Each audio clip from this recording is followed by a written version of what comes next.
Politics, I'd like to welcome you and thank you for joining us for this evening's event. The Institute's mission is to educate, engage, and empower citizens of all ages to actively participate in the civic and political life of their communities and strengthen democracy. Before we begin this evening's program, I would just like to remind you to turn off all cell phones or any other devices that make noise. No tweet.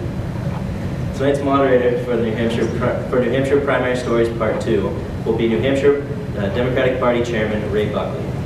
Chairman Buckley served 8 terms in the New Hampshire House of Representatives from 1986 to 2004, where he represented Southern Manchester and also served as party whip.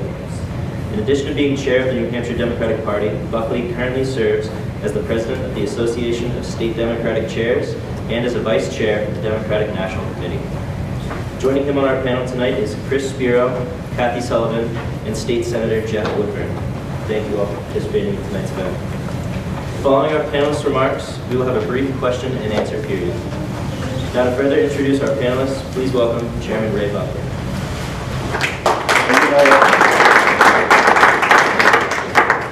For those of you who were with us last month, when we had 3 other former chairs, George Bruno, Joe Gramazon, and Joe Keith.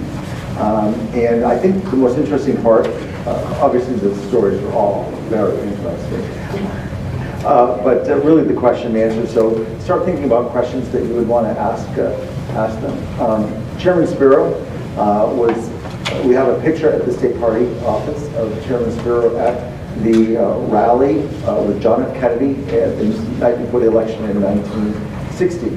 So he's been around. Expecting a little more laughter from his family, but okay.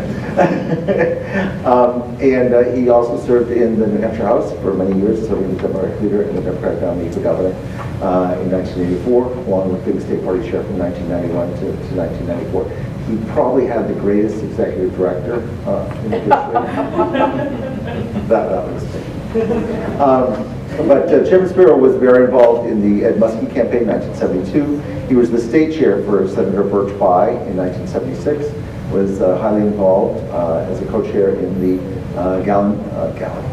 Governor Gallen was the chair of the Carter Mondale re-election effort in the primary in 1980 against Senator Kennedy, and 84 with Vice President Mondale, 88 with Dukakis. In 92, he was the chair, though obviously Greek Americans were somewhat supportive, so I'm sure he has a strongest story or two. And then obviously the re-election. But was very involved in the Gore campaign in 2000. Was a delegate for Gore, and then supportive of then Senator Hillary Clinton in 2008. Jeff Woodburn was next. I first met Jeff when he was about 12 or 13 years old. He looks essentially the same, and he and I rarely, over the many decades, have endorsed the same candidate. The one time we joined forces, the person came in 5th place, so we decided to kind of keep that tradition. Jeff is currently the Senate Democratic leader in the New Hampshire State Senate. He served a term in the House. Was the state director for then Congressman Dick Sweat for 4 years, after serving as his campaign manager in 1990. But you were involved in the Bruce Babbitt campaign. One of my best memories was fighting with him at the bar after the Harry Truman dinner up there a couple weeks before the 1988 primary, where Jeff was absolutely insistent that Bruce Babbitt was going to win the primary. And maybe we both had a drink or two. And so I do remember that. Anyway, but we were both involved in the Lieberman campaign in 2004. But Jeff was, after leaving the state chair, was very supportive of Vice President Gore's campaign, and was. Did you endorse Obama? No, I was with Bill Richardson. Along with our executive director, Sean Doyle. They're everywhere. There are more people claiming to be with Bill Richardson than he got votes. Just say that. Then Jeff was elected state party chair in January or February of 1997, and then served for the 2 years. And was with his vice chair was Kathy Sullivan, and She was elected to replace Jeff in 1999, where she served for 8 terms. 8 years, 4 terms. 4 terms, 8 years, correct. She's an attorney, a stickler for perfection, as you just picked up on. She is now, she's been the Democratic National Committee woman for 7 years, 8 years, more. So she's been on the DNC essentially since 1999, very involved.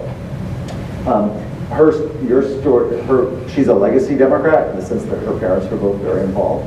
Her dad, as you can see, was a state senator, ran for governor in 1968, and has been very, very involved in multiple campaigns over the years, but certainly one of the most well-known New Hampshire Democrats. And she probably had the greatest vice chair ever. I was her vice chair for the 8 years she was the chair. So I don't want to take any more time giving you introductions about my 3 friends. You should all know, all 3 of our former chairs have publicly endorsed Secretary Clinton for re-election. So that was going to be one of your questions. I just ruined it for you.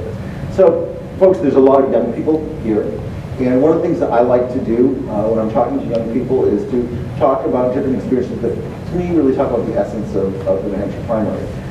Working for Jimmy Carter in 1975, spending a whole month trying to put together an event for him, and only 3 people showing up. 6 months later, he wins the New Hampshire primary. A year later, he's the Democratic nominee, and 18 months later, he's being sworn in President of the United States.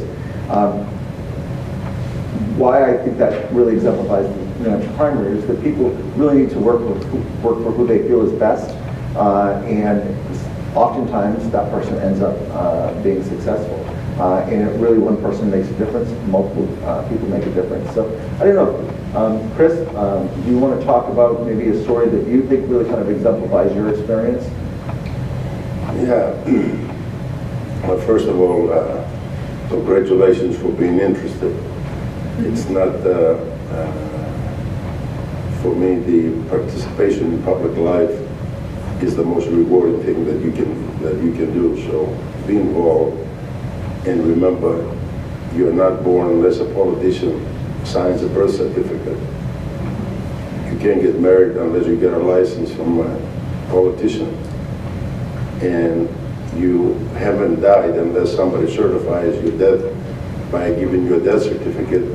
So remember, a politician has to sign it, and that's what I learned when I was president of a 46-city citizens participation group back in 1968, and I decided to get involved in organized politics. But let me tell you the story of my entering politics. Essentially, in 1960, before I was even an American citizen, somebody came to the coffee house, the activists in this state and in the city of Manchester, which was the key to democratic essence in this state. It was Kathy Sullivan's father and Senator Susie's father, and some of us ethnics who wanted the ethnics that they had with them. Leo Quinteros came to get us from the coffee house to go and see the announcement of this senator. And you know who the senator was? John Kennedy. So I got a sign, and I went down to Carpenter Hotel, and I was there holding a sign to the first Catholic that came to the state, who had no voice to make a speech, but he was good looking, smart. So his mother decided to have him go to a neighborhood, one-on-one campaigning and take pictures with at coffees. And that's how the primary, which was essentially 80 years old in 1960, because they started doing primaries in 1952, before that the parties chose the candidate. So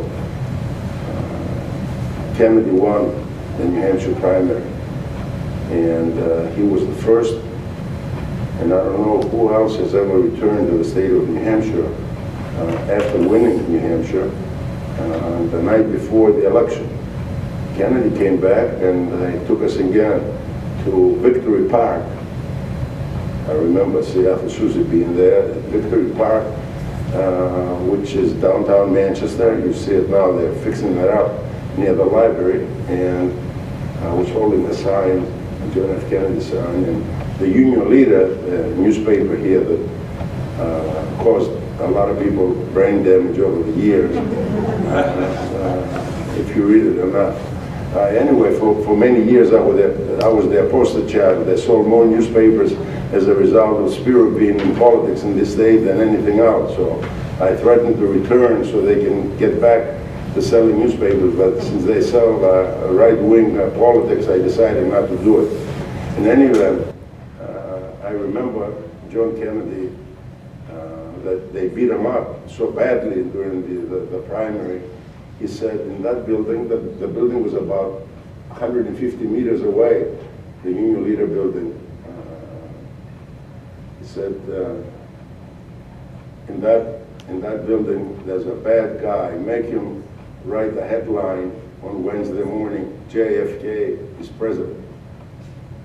And Wednesday morning, the Union Leader had JFK is president. And I want to tell you one little more story about the 1972 election. 1972 presidential election is the typical thing that happens in the state when staff get mixed up in their role. In 1972, I was chairman of Muskie's campaign for Manchester. Our state director, political director, was Maria Carrier, and the political director was Tony Podesta. His brother was chief of staff to Bill Clinton, John, and he was a coffee boy in 1972. So he's now the director of Hillary Clinton's campaign. The top guy in Hillary's campaign is John Podesta, who was chief of staff for many years, and he was the chairman of the transition team that took the government from George Bush when Obama came in. Anyway, in 72, they asked Maria Carrier, well, what would you consider a victory? She said, if we don't get over 50% of the vote, we will consider it a defeat.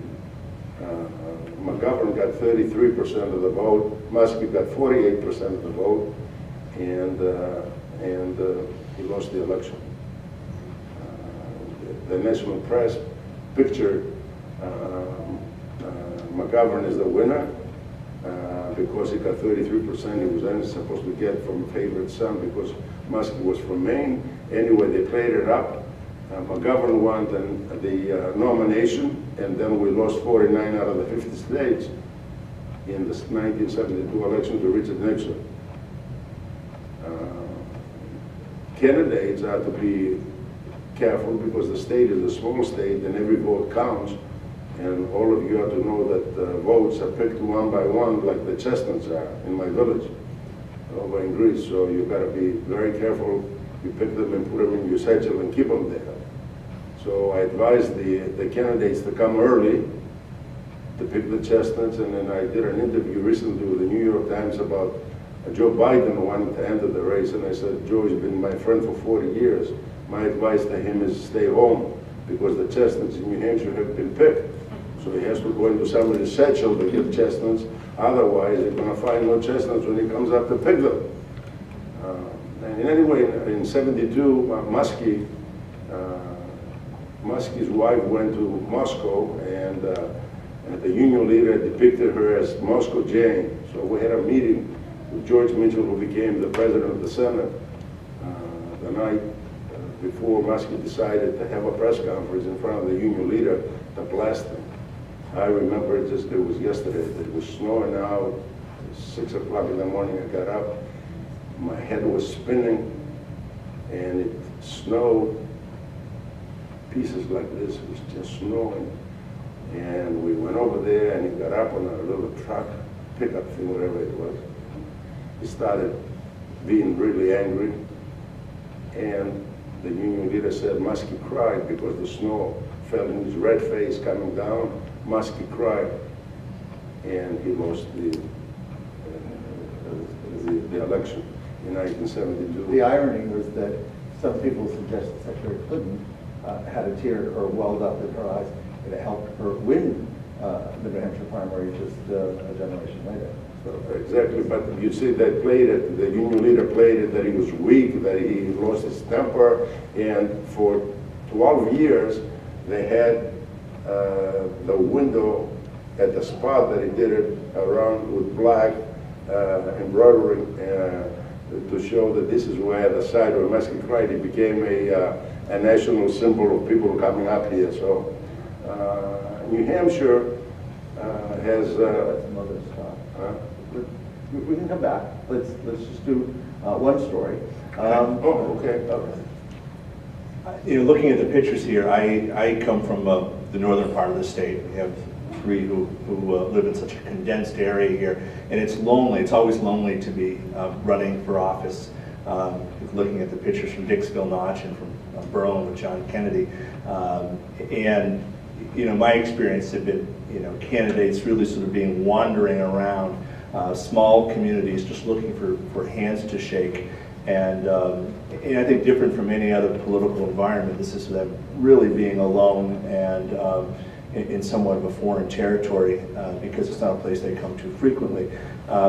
The first campaign, I think, probably for all of us would say, is the one where we have the most energy, the greatest memories. And the longer you get into it, you know, the less effective you are. You gain some wisdom and some stories, but I always tell people that, you know, today my mother, she can deliver votes because she knows ordinary people not involved in politics. I mean, who am I going to convince? Chris Spiro and Kathy Sullivan and Ray Buckley? I mean, my Rolodex is of people who will make up their own decisions. But the beauty, I think, of the New Hampshire primary is that it is a person-to-person, one-at-a-time approach, all the while being videotaped, being captured every moment of their day. I think of Doug Wilder standing in front of the Berlin Mill at dawn, and every third person is, you know, telling them in very vivid language how much they don't like being interrupted on their way to work, with the TV cameras capturing his every moment. So you know, you get that kind of human experience with them, which is outside of the political issues. It's outside of the issues that we hear in debates and discussions, but just how we size people up as individuals. And I think that is the great beauty of the New Hampshire primary. It's also great fun and exciting. And I've always worried about, when I was working for Ted Kennedy and volunteer in 1980, the smart people came in from Washington and they said, never, ever will this country elect Ronald Reagan. Don't even worry about it. So from that point forward, you know, don't trust experts, trust the instincts that you hear in the grassroots of New Hampshire politics. Kathy, certainly you can talk about a specific problem, but you were the first state chair in years and years to be state chair during two different presidential primaries. The 2000, which was hotly contested and decided by single digits between Vice President Gore and Senator Bradley. And then just 4 years later was also one of the most fascinating presidential primaries with Kerry and Dean and Edwards and Clark and on and on and on. Having been involved, supporting candidates as a volunteer for many, many years, then to suddenly be the state chair, because you weren't really a party poobah, so to speak, before you became, during that cycle of 2000. Talk a little bit about what it's like to be the state party chair during the primary and the challenges. Well, on the one hand, it's like the coolest thing ever because you get to see all the candidates who are running. Because as party chair, under the state Democratic Party bylaws, as Randy knows, you have to be neutral and you can't endorse a candidate. And so your job really is to be the host or hostess of the primary and to try to guarantee that every candidate has a good experience and a level playing field, because one of the most critically important jobs of a state party chair in New Hampshire, whether you're a Democratic chair or Republican chair, is to help preserve the New Hampshire primary. And I remember that within 4 or 5 days after I had become the state party chair, former Governor Hugh Gregg, who was seen as one of the major protectors of the primary for a long time, dropped by my office, downtown Manchester, you know, just didn't have an appointment, just dropped by. And he said, I needed to talk to you. And he said, I just, you know, congratulations, I knew your dad, you know, blah, blah, but I want to make sure you understand. that the most important part of your job is to keep the primary safe. And I said, okay, I hadn't really thought about it too much, but okay, I get it. And so that was really, it's really important because for us to keep our primary, the candidates have to be happy with the experience. If the candidates think that it's not a level playing field, if they think that the party's in the tank for anybody, then they're not going to be supportive of us. And so in 2000, it was a really two-person primary, Al Gore and Bill Bradley. And Jeff had left, stepped down so you could endorse Al Gore, as I recall. And so then I became the chairman. And it's up until that point, of course, candidates have, you know, and the campaigns have been trying to get me to endorse one or the other. And so then it was a switch from being like, you know, pursued to support someone to trying to provide this level playing field. But it was great, and I loved them both. They were great guys. I thought they were both wonderful candidates. And because there was just two of them, that was kind of easy. There was a couple of times when staff became problems for the chair, because the staff's always the ones who have to complain about things. And but that wasn't bad. 2004, there were a number of candidates running, and now I knew more like what I was doing, and that was interesting. And I learned that in that experience was that the candidates who were doing the worst in the polls, their staffs were the biggest pains in the butt. And while the candidates themselves are all great and they don't know everything that's going on at the staff level, you know, to get calls from somebody, you know, I remember getting a call from the state, our executive director saying that one campaign's state director had yelled at two of the state party interns because he was unhappy about the cost of our voter file. We would sell the voter file to candidates. And so I called him and I said, do not ever yell at our interns again. They don't have anything to do with this. It was so inappropriate. So sometimes you have to be a referee and tamp down some of what the staff is doing because they can be annoying. But you still have to do it in such a way so that they think it's an even playing field.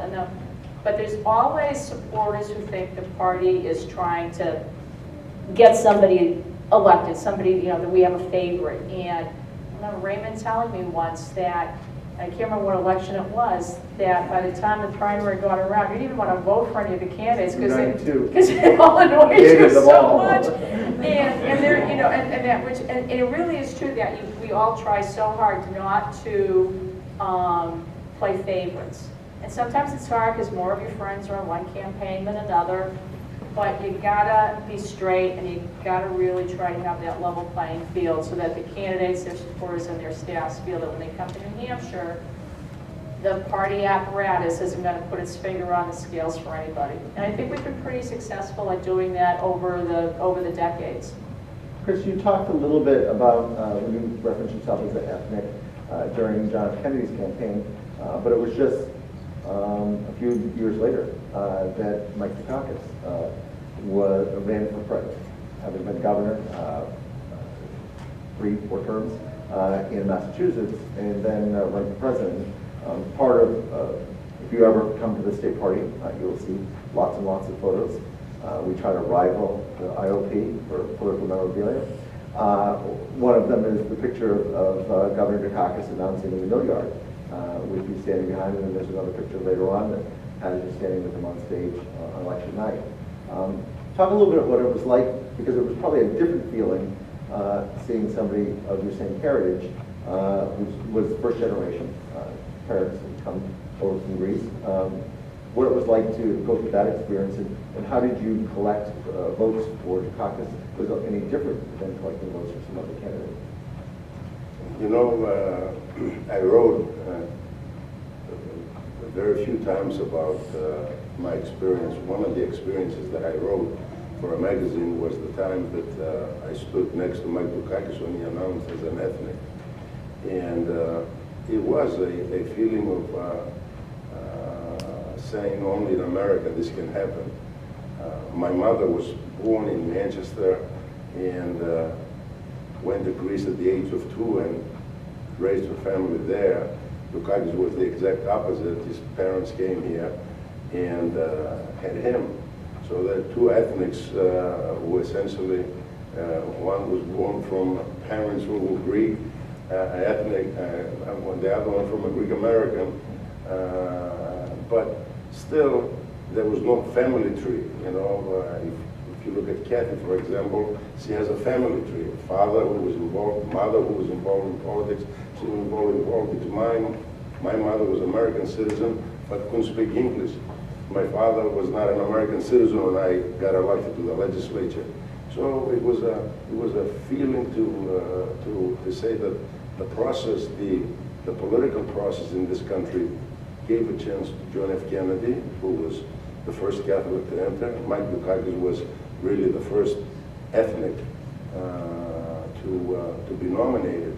And so it was a different way of approaching. I remember him telling me that I had troubles with the pizza guys in Iowa. So I had to go to Iowa and go through about 30 towns that had pizzeria guys going through the process of explaining to the ethnic Greeks how a caucus is different from a ballot. So the young people might not be familiar, but if you go into any pizza parlor, restaurant in America, you have a better chance of saying hello to a Greek American than any other ethnic background. And it's not just New Hampshire, which is what I thought. It is anywhere in the country. And sometimes if you say you know Chris Spear, you get a free pizza. It's worked for me over the decades. Yes, well, you know, Chairman Buckley will tell you that he used to call about 30 pizzerias a day, trying to get for all the workers in the presidential campaigns, you know. Well, we would call and ask different pizzerias. We'd ask one pizza place for 5, but they didn't want the governor to be insulted, so they would deliver 10. And so we had an overwhelming number of food. But you couldn't ask one pizza parlor and not the others, because they all talk, because they go to church together, they know each other, they're married. And so you can't just say, well, this time we're just going to call this one, because then the other one, it gets really angry because you insulted them by not asking to donate. Well, he would tell you, though, the time that he called Luigi's Pizza and Louis Pizza, we had them at a different list. But he called and he sent a kid to Luigi's Pizza, and he said, no, nobody called. Chris didn't call us. He said, but I'm supposed to pick up 15 pizzas. Well, if Chris called, then let's make 15 pizzas. It was Louis Pizzas we were supposed to be with the 15. So then they called 15 and 15. They called and said, you didn't pick up the pizzas, so we had 30 pizzas. In any event, it was... Should have sent some to the BAPA campaign. Could use. Did you have everyone there to eat them? If we fed anybody, we fed thousands upon thousands, as Raymond would tell you, from the Athens restaurant, buckets full of soup, hot soup for the and the pizzeria guys. But they delivered votes, as Jeff said. The staff get mixed up between people who can deliver votes and people who give endorsements. I always told the staff, and I told Hillary after 2008, just be you, Hillary, and don't worry about that. Tell the staff to go to hell. Just go out there and campaign the way you know how to campaign, the way you did in 1992. Just go and campaign. Never mind endorsement by Jeff and by Spiro. Go to the pizzeria guy. The pizzeria guy has 25, 30 votes. Has the kids that go over there and the pizzas get burned, so he helps the kids out, gives the kids that play baseball, gives somebody $5 because they ran out of money by Wednesday or whatever. So this person did not cash his chips in 10 times like all of us here, and call people, you know, I want you to vote for this one, I want you to do this, so they were burned out. But the pizzeria people, the plain people, his mother and others, my wife and my daughters, called their friends, and my granddaughter, who's a basketball player, has how many that she can influence? 10, 20, 30, that many more than I can influence, because I've already over-influenced them.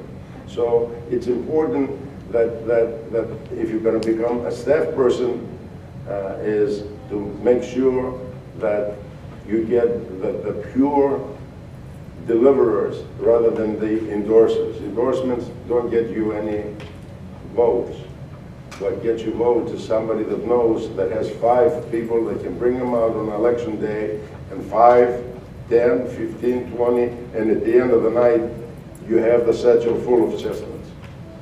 There's 2 types of people in politics. Those who want to hold on to the candidate, bring him to the corner and not let anybody in, and those that want to introduce around and know that that's the difference. And I think that, and I'd be interested in what other folks think, but you know, it seemed that the staff has grown far more involved and the process has gotten far more complicated, more sophisticated. We were in the State House today watching Hillary's campaign.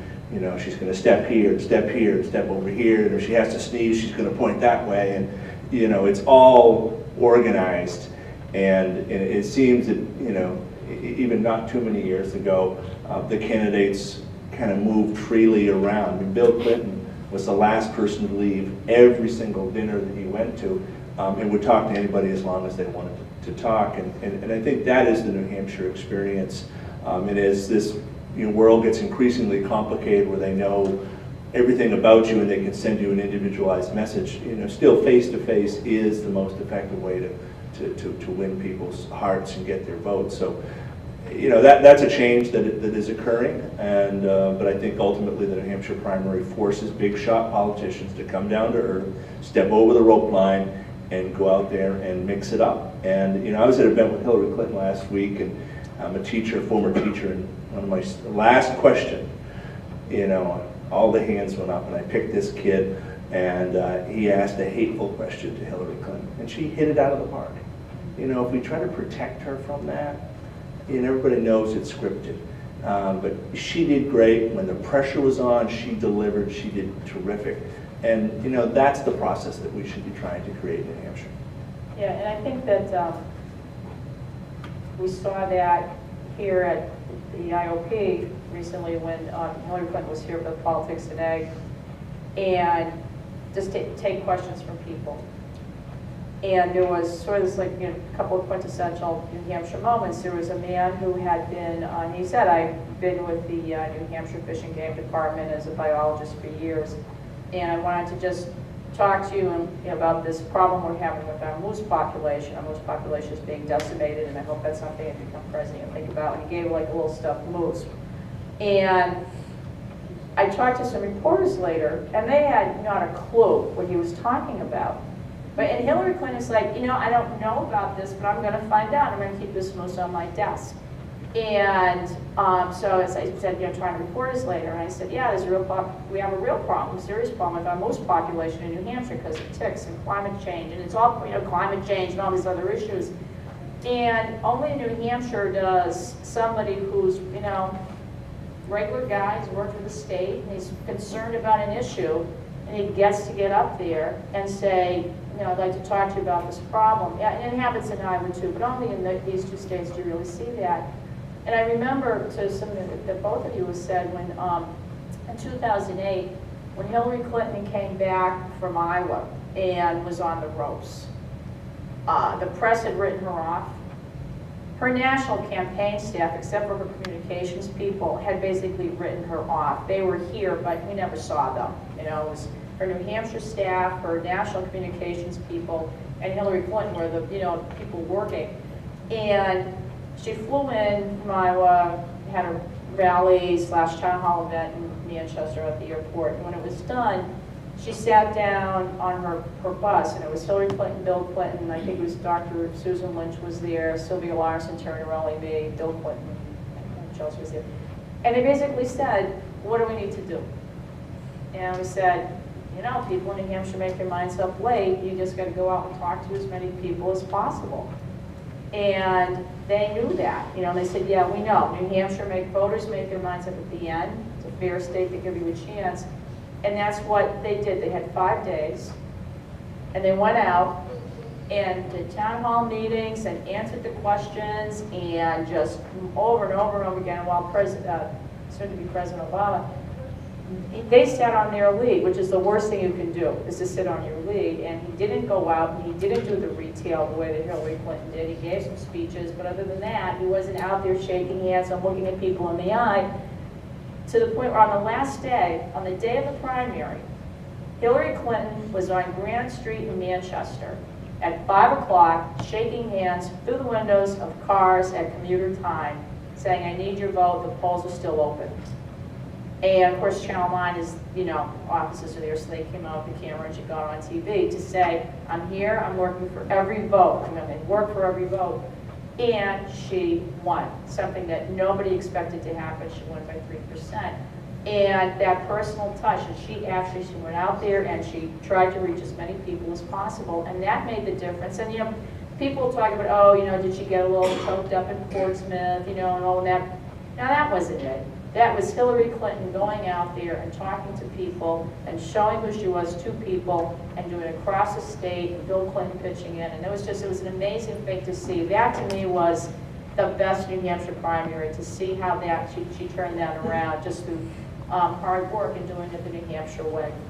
Well, why don't we take some questions? As you've already seen, we have lots of stories and willing to answer any and talk to folks. So we've got plenty of time. We use up about half the time at this point with our own stories, but Right. Can I just say something about Jeff's North Country and about the plan campaigning. 1984, I was with Mondale up north. Jimmy Carter had sent a lot of money to the North Country to do environmental stuff. So they had clean water next to the mills. We decided to go and campaign in '84 in the primary with Fritz Mondale up there, and the staff had decided we'll go fishing in the water pond where they fish. So we fixed it all up that we're going to have 2 fishing poles, me and Mondale, and one of them would have a fish. So we'd switch over, and he would roll it in and take a picture. So the whole thing works perfectly, right? Everything works perfect. Picture with Mondale with a fish from the clean water. Next day, the union leader headline, Mondale Spiro fishing without a license. you can win even if it's scripted. that's great. Mondale remembers the story. Mondale remembers the story because he told it to me last month. So, first question. Anybody? Either that, we'll just keep talking, and we might not talk about what you want us to talk about. Oh, you can't have learned everything in this half hour. Come on. You could ask Jeff what it was like as a teenager, being involved in the campaign. In the back. Oh,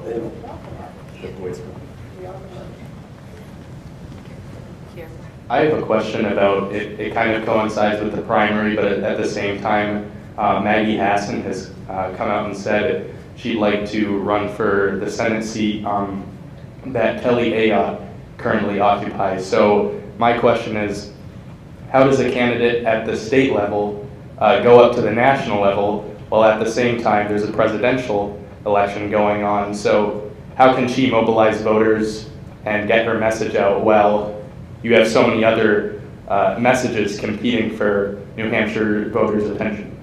Well, that's why we're glad that the presidential primary will be over in February, so that then we can, then the candidates, the voters can turn their focus on to our New Hampshire elections. And because you're right, it's very difficult to break through because people are so focused on the presidential primary that it's, you really almost have to wait until after the primary was over to really get attention redirected back towards what's going on here in New Hampshire in our own elections. Our last governor that was elected directly from being governor to the U.S. Senate was Judd Gregg. He didn't announce until after the event because Senator Rudman didn't announce until April of 1992 that he wasn't taking a third term, and so he got into the race after the primary. Yeah. So I think this is sort of a unique situation. And things have changed too, that the schedule has gotten moved up, because Raymond's right. It used to be that statewide candidates didn't announce until later than where we are now in the process, and right now we've already got 2 or 3 people have said they're running for governor. We got, Maggie Hassan's announced for Senate. Obviously, Kelly Ayotte said she's running for re-election. We've got people announcing for Congress already. Executive Council. Executive Council. And this is the type of thing that didn't used to happen until March, April. I remember John Lynch running for governor in 2004. Again, that was a year when we had a presidential election. He didn't announce until May of the year of the election. So things have changed. GG announced in late April. I think the strategy for that would be to preempt a major candidate. I announced a draft Hillary committee and registered with the Secretary of State in 2013. I did it to prevent somebody like Biden or somebody else putting Hillary up against the wall by saying that you're going to run against the vice president. We'll have to go back to the same thing all over again. So so I think the governor's announcement is to preempt having to face the question of are you going to run against Chris Biro or Jeff Woodburn or somebody at some point in the spring after the primary is over. So I think that's the strategy, is to preempt rather than trying to get lost into this shuffle that Chair Sullivan just said about others announcing for different positions. So I think that's the strategy to do it at this stage. Chris, in 1984, when you ran against John Sununu, you waited until after the presidential primary to announce, where the primary was held in February, but you waited about a month later to announce, and that's how we ended up in Gary Hart. Yeah, but I wasn't worried about preempting anybody because, we were going to take on whoever it was. But for her, I don't think she needs to have a primary for the Senate. So I think that doing it at this stage, it's fine. It preempts. She doesn't have to do anything between now and February other than just be around to the candidate, especially the Hillary that she endorsed. So she's getting all the benefits of the primary without having to do anything. I mean, she's not going to fundraise in the middle of this primary, and she's not. Major fundraising, even though she's going to try and ask people. But I personally think that it was more preemptive than being in a hurry. It's interesting, when I first got involved, my first campaign, Ted Kennedy in 1980 against Jimmy Carter, the division of that race lived for 10 years. And people remembered, or maybe still, I can still remember everybody, who they were with. And there was animosity, and we have matured as a party. It really is amazing to see it, even though it's a spirited race. And I've got friends of, Bernie supporters, and I said, I hated Jimmy Carter. I despised Jimmy Carter in the midst of that campaign, and now I love him. And at time has that distance. But I think the Democratic Party leadership and people who are here to remind us that it's, and those Scud missiles that Chairman Spiro used to always talk about, that we would shoot against each other, that what unites us is always more important than divides us. And I think becoming, I would say a majority party, but awfully close to a majority party, we have learned to have our fights and our disagreements, but really come together well. And I think the Republican Party is being very much affected because the applause lines are extreme, with the Trump and the Ben Carson and that sort of reality TV approach. And candidates hear that, and they see the applause, and they see the success, and they try to emulate that on a local level. And that creates real challenges to govern and real challenges for that party, the Republican Party, to kind of be reasonable centrist and work to solve problems. And I think that, it's a nice contrast between the two parties. I think that if you look back when we were young, and first of all, the 80s, where we had more than a decade without winning a single major office. And so really our only outlet was the presidential primary or our primaries. And I think that's sort of what's happening within the Republican Party of the state, because if you look, we've won 9 out of the last 10 gubernatorial elections, but you never thought you would live to hear that. And we won 9 out of the last 10 statewide elections. And so the sort of outlet or avenues aren't available to them.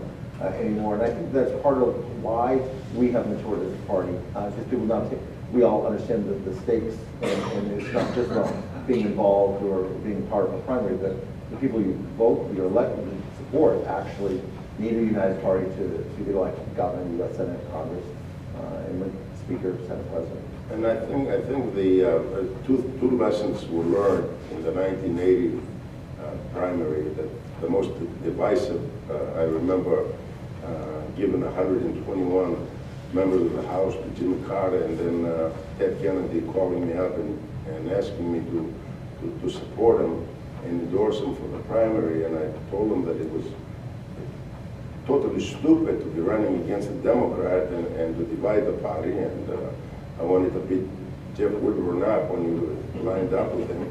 In any event, we defeated Kennedy here, and we went to the convention and split up even more when they tried to change the rules. And then you had to recover from that process. It took a long time to do it.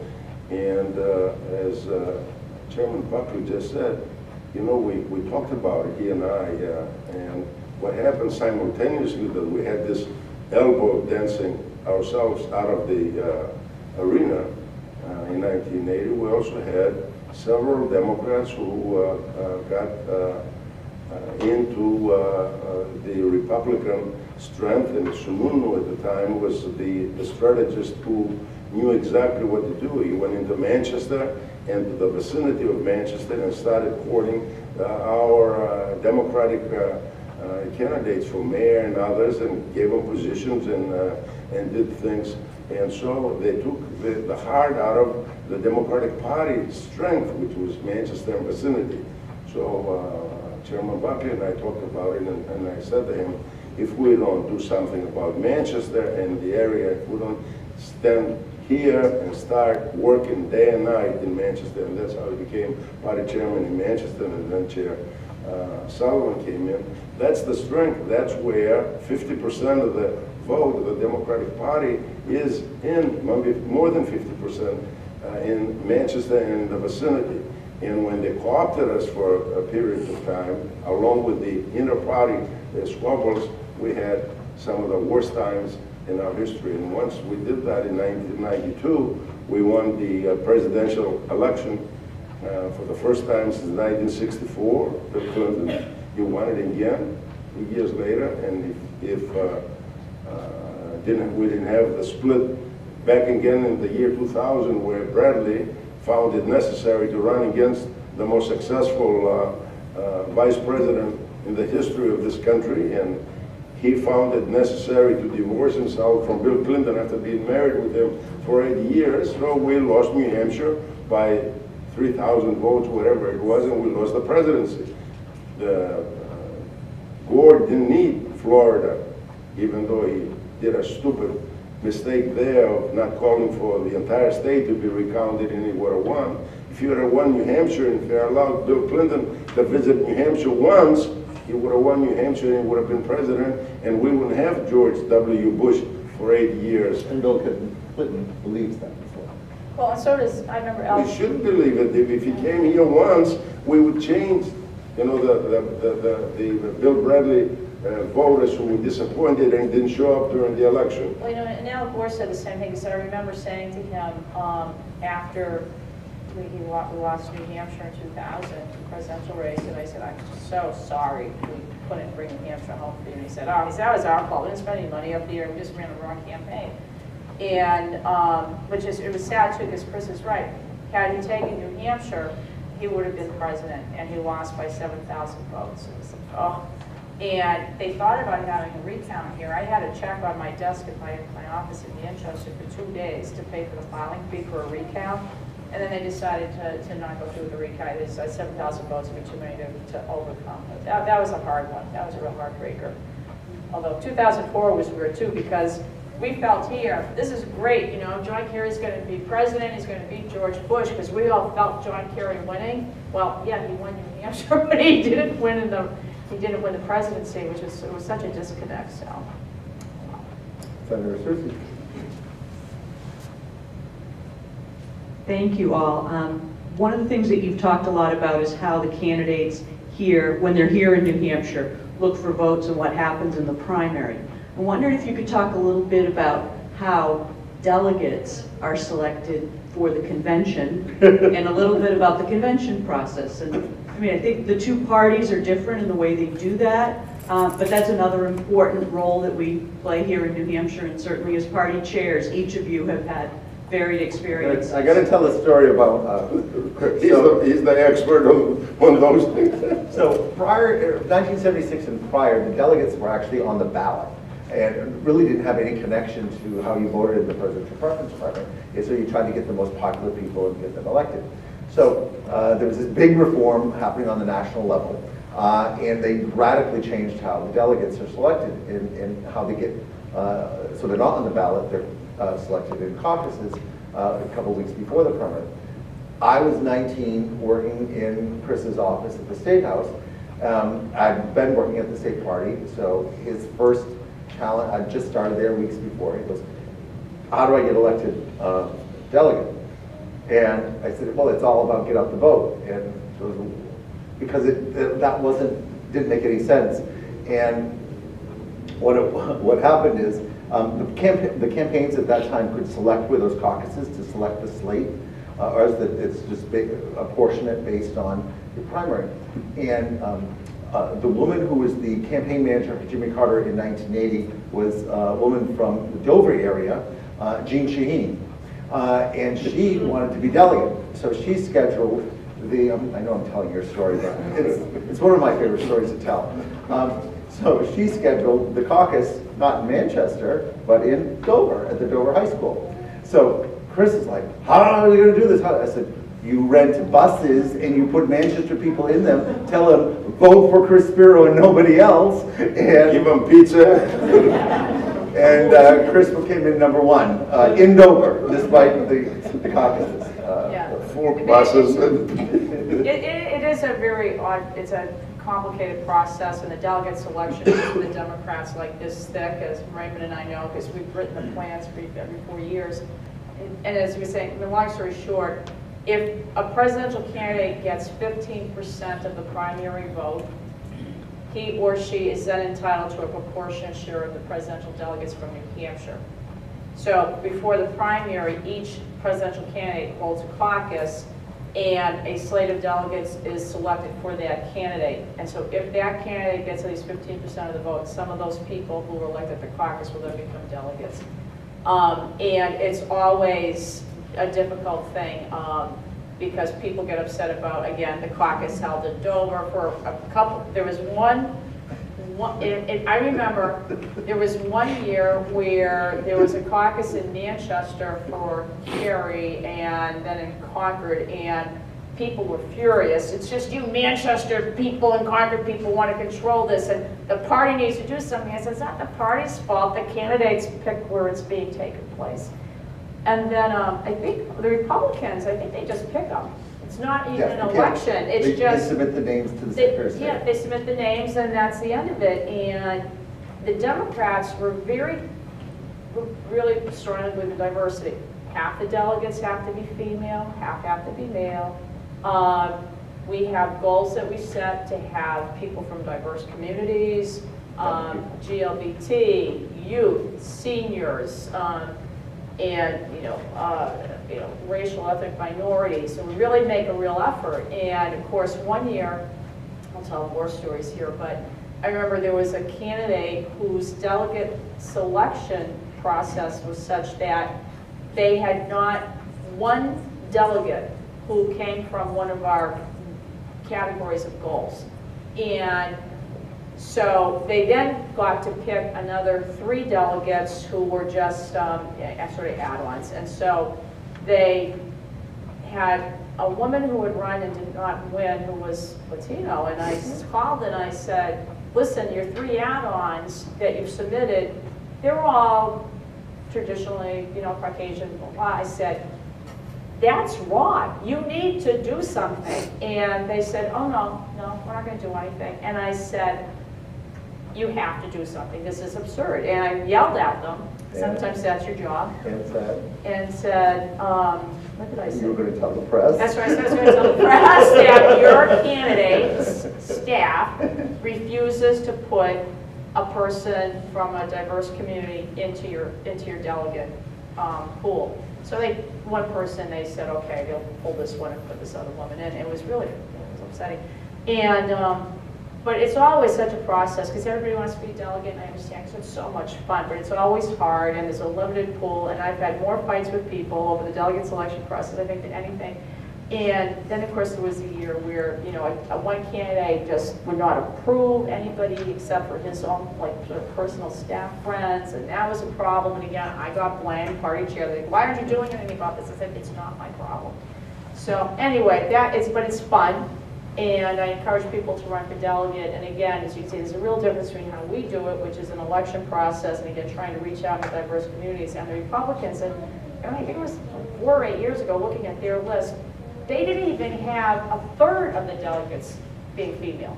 Yeah, no, they didn't even try. And so, the joke about you look at the convention on TV and you look at the differences in the faces, and that the Democratic Party try to look like America and the Republicans try to look like I don't know what, but it's very different. And you can tell how the Democrats really make an effort to be inclusive and to let a lot of people into our party. Let me I see some people here who are going to be politicians in the future. And I think even whether you're a delegate, running for a delegate or running for office, let me just give you this advice. I was asked by a guy running for president of Panama to go down and give him some advice. So I met with him and I said, I want to give you one advice. He got 5% in the previous election. So I said, I want to give you one bit of advice. He said, you came 10,000 miles to give me a bit of advice. I said, well, maybe you don't need any more after I give you this one. So I told him the story when I asked Tip O'Neill what was the magic to success in politics. Tip O'Neill was the most famous speaker of the House of Representatives in Washington. And he told me that I replaced John Kennedy after he ran for the Senate. I ran for his House seat.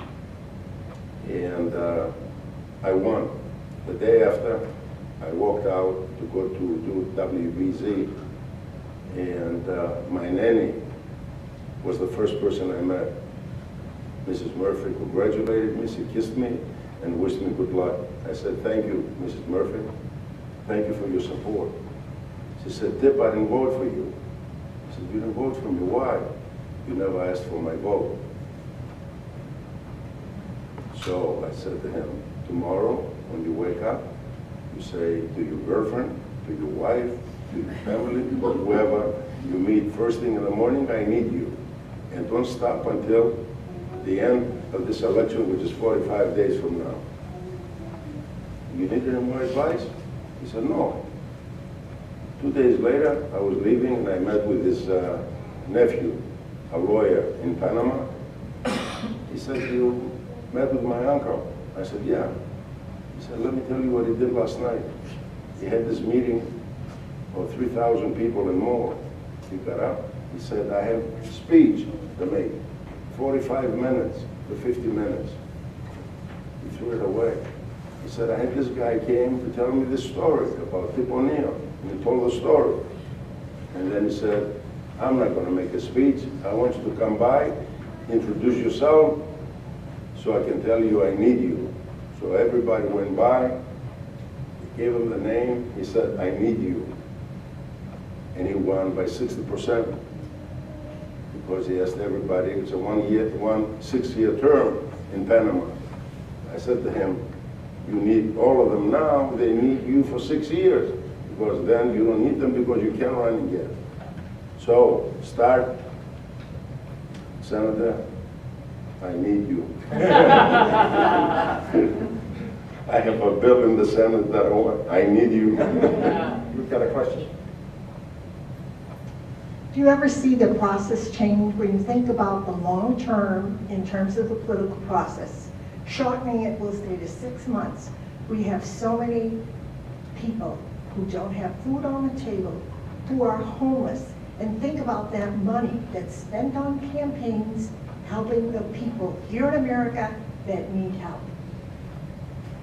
I think that, I can have the chair's response to that too. I don't necessarily have a problem with some parts of a campaign. If you're paying staff, you're providing a job. If you're renting a headquarters, you are, whoever owns the building is making some money, so it's a part of the economy. What's really been the atrocious part has been the explosion of expenditures on television ads, and to an extent is the higher echelon staff salaries. That when we were all involved in politics, it was a sacrifice to work in the campaign. It is not a sacrifice to work on a campaign anymore. They all get very, very decent wages, and the people at the top make millions, absolute millions. I remember reading the book about John Kerry's campaign manager after they lost, and it became clear when I finished reading the book that he made about $34 million because he got a piece of all the ad revenue, and he got paid a monthly stipend. That's really the real problem, and I've addressed that on the national level too, is the culture of the consultants, where they're making millions of dollars. So I don't really have a problem with the 22-year-olds that are out there and getting paid a couple $1,000s a month to go out there and talk to voters and learn that, or renting the office, those sorts of things. It's this other whole level where people are just extraordinary amounts of money with things. But yeah, it gets really gross. Literally, it does get gross that these highly paid consultants out of Washington, and there's a real conflict of interest too, because when you're getting a piece of the ad budget, you're going to try to get your candidate to do ads because you're going to get money out of it, as opposed to saying, well, let's hire field people to go door to door in New Hampshire. And that's a problem. The other thing that's exceedingly gross and getting worse is the so-called independent expenditures or dark money.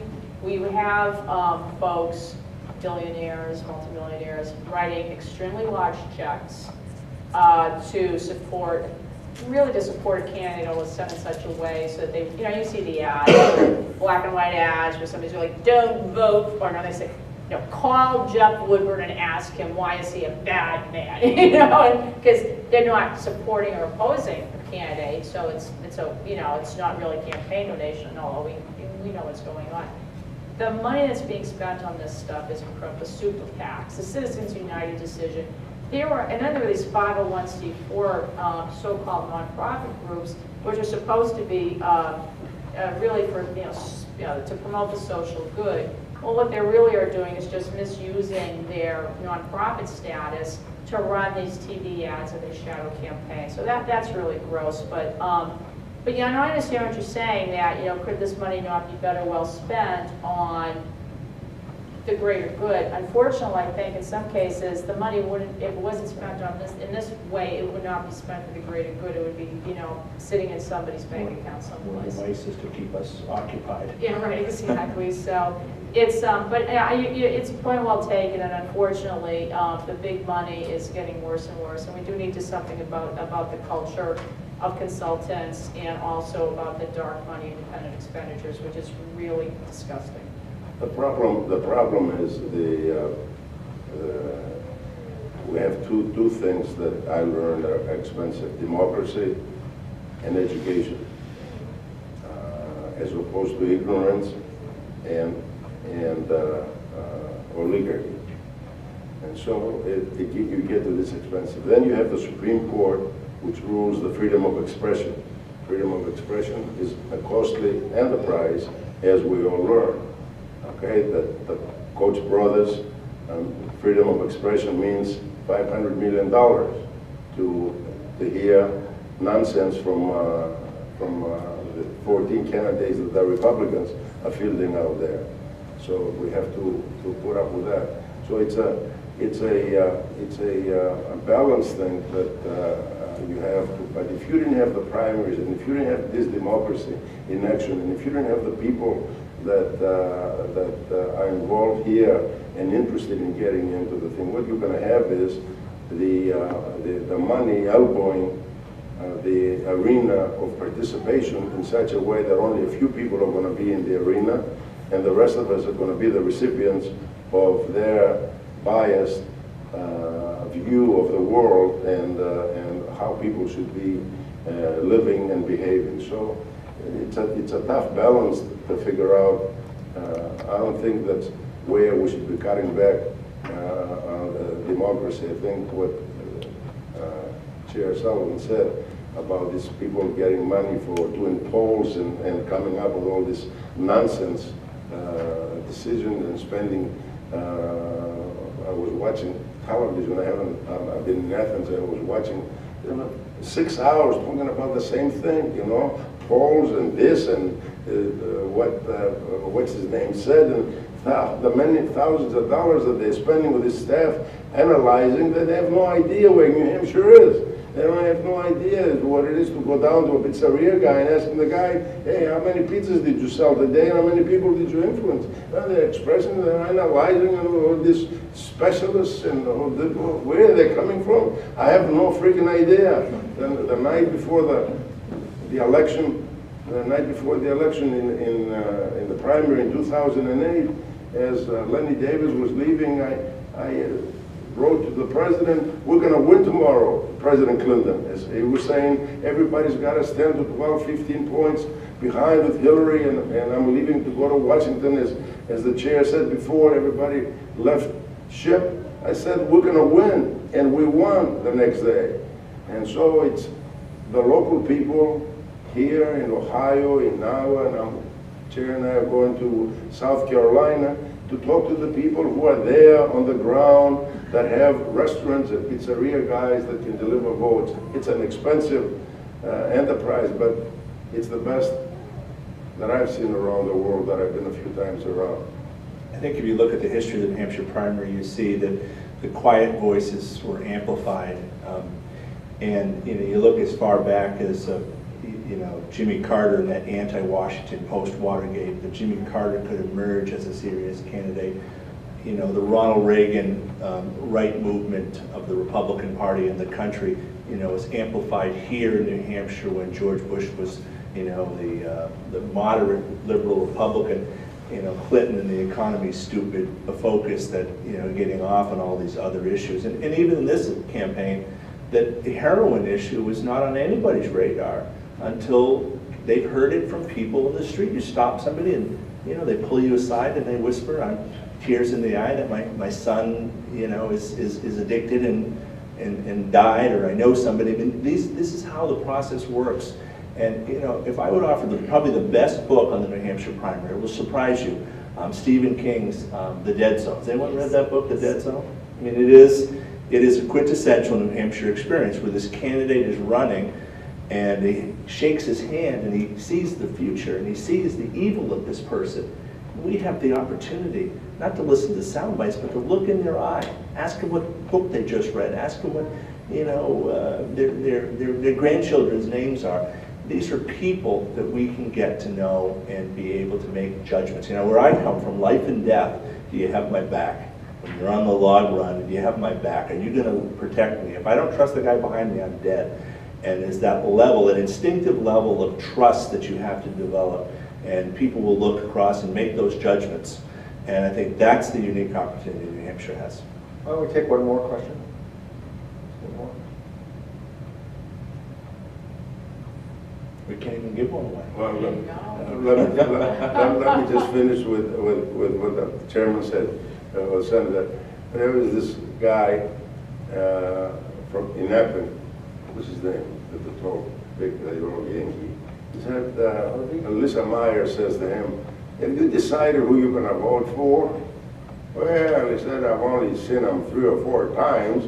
I haven't made up my mind yet. He only saw the candidates 3 or 4 times. Most people in America never see a candidate ever in their lifetime. This guy hadn't decided. He only saw him 3 or 4 times. I have to take my time before I decide, he said. Since there are a number of students here, I'm going to do my pitch like I did. You were here last month. For those of you who are going to be graduating, We are hiring. We have, it seems to be a pipeline into the New Hampshire Democratic Party, not just the party staff, but our campaigns are overpopulated with St. A students, including Senator Susie herself, a graduate of St. A's, and Chair Spiro as well, and a number of other people too. We can go through the whole list. God bless over here. But consider working, maybe putting off your career for a year. This is going to be a very exciting year. We are going to be a top battleground for the U.S. Senate. We're going to be a top battleground for the presidential race. We're going to have a top targeted gubernatorial election. Both congressional races are going to be top targeted, and our legislative races as well. So this is going to be an extraordinarily exciting time where we are here in a swing state where anything can happen. Anyone can win, anyone can lose, depending on what happens in the closing days of the general election. So please consider thinking about being involved, because it's something that even if you only work in a campaign for 6 months and never another, you'll always have that experience and that memory, and this is going to be an exciting year to be part of that. So I want to thank Senator Jeff Woodward and Chairman Chris Spiro, President of the Hellenic American Union, and Chair DNC member Kathy Sullivan for being with us tonight. Next, is it later this month or is it next month? Our next will be Chairman Ned Helms and Chair Michael King. And that will be our final roundtable conversation about the primary experience. Both of them, neither one of them were chair during the presidential primary, but they were both very involved in presidential primaries over the years, and it'll be very interesting as well. So I want to thank everyone for coming. Thank you all for coming out as well.